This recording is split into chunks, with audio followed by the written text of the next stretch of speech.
Assalamualaikum warahmatullahi wabarakatuh. Israil adalah malaikat pencabut nyawa dan salah satu malaikat terkemuka setelah Jibril, Mikail dan Israfil. Nama Israil tidak pernah disebut dalam Al-Quran. Ia selalu disebut dengan malaikat maut. Malaikat Israil diberi kemampuan luar biasa oleh Allah hingga barat dan timur dapat dijangkau dengan mudah olehnya. Dalam sebagian riwayat disebutkan ketika Nabi Muhammad SAW naik ke langit ketiga saat Isra Miraj, Nabi melihat ada makhluk yang kaki kanannya di barat dan kaki kirinya ada di timur. Beliau heran dan bertanya kepada Jibril, "Wahai Jibril, siapakah makhluk ini?" Lalu malaikat Jibril menjawab, "Itu malaikat Israil, wahai Rasulullah."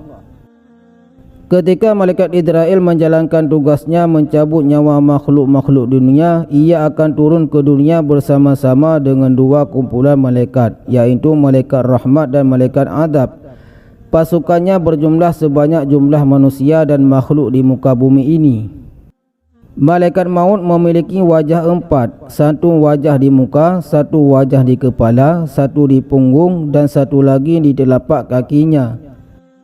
Dia mengambil nyawa para nabi dari wajah kepalanya, nyawa orang mukmin dengan wajah mukanya, nyawa orang kafir dengan wajah punggung, dan nyawa seluruh jin dengan wajah tapak kakinya. Imam Al-Qurtubi dalam kitab Tazkirah menceritakan kisah malaikat Israil ketika mencabut nyawa manusia. Allah Subhanahu wa taala bertanya kepada malaikat maut, "Apakah kamu pernah menangis ketika kamu mencabut nyawa anak cucu Adam?" Maka malaikat maut menjawab, "Aku pernah tertawa, pernah juga menangis, dan pernah juga terkejut dan kaget." "Apa yang membuatmu tertawa?"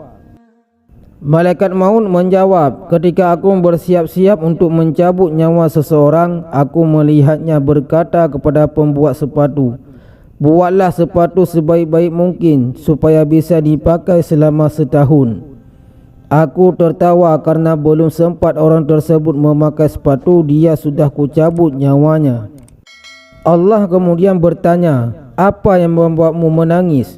Malaikat maut menjawab, "Aku menangis ketika hendak mencabut nyawa seorang wanita hamil di tengah padang pasir yang tandus dan hendak melahirkan.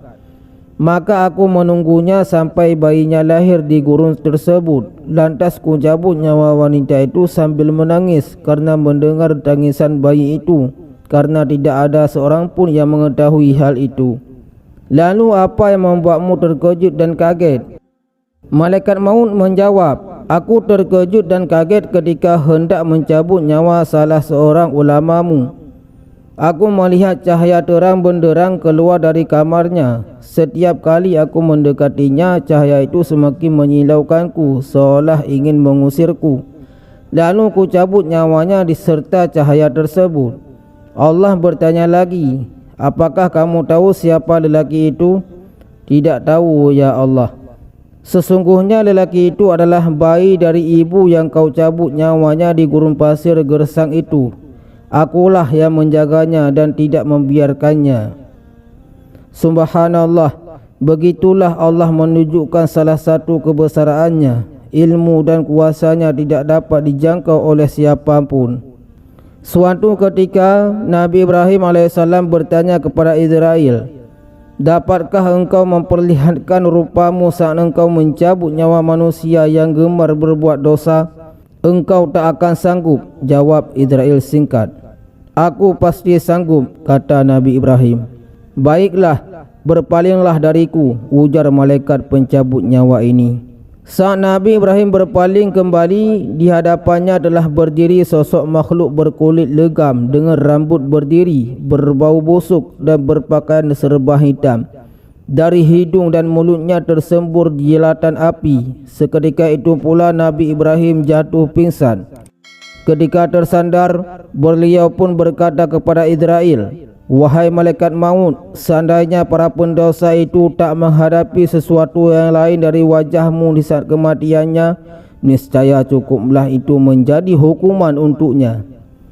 Dalam kisah diriwayatkan Ikrimah dari Ibnu Abbas, Nabi Ibrahim meminta malaikat maut mengubah wujudnya saat mencabut nyawa orang-orang beriman dengan mengajukan syarat yang sama kepada Nabi Ibrahim.